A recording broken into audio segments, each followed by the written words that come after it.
بسم اللہ الرحمن الرحیم، اللہ کے نام سے شروع جو نہایت مہربان رحم والا۔ وَإِذْ قَالَ عِيسَى ابْنُ مَرْيَمَ يَا بَنِي إِسْرَائِيلَ إِنِّي رَسُولُ اللَّهِ إِلَيْكُمْ مُصَدِّقًا لِمَا بَيْنَ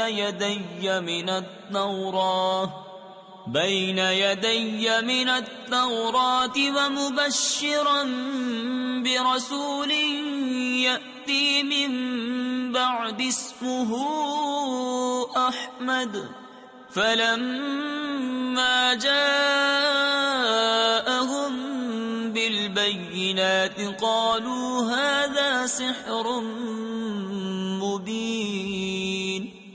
اور یاد کرو جب عیسیٰ بن مریم نے کہا، اے بنی اسرائیل، میں تمہاری طرف اللہ کا رسول ہوں، اپنے سے پہلی کتاب توریت کی تصدیق کرتا ہوا اور ان رسول کی بشارت سناتا ہوا جو میرے بعد تشریف لائیں گے، ان کا نام احمد ہے۔ پھر جب احمد ان کے پاس روشن نشانیاں لے کر تشریف لائے، بولے یہ کھلا جادو ہے۔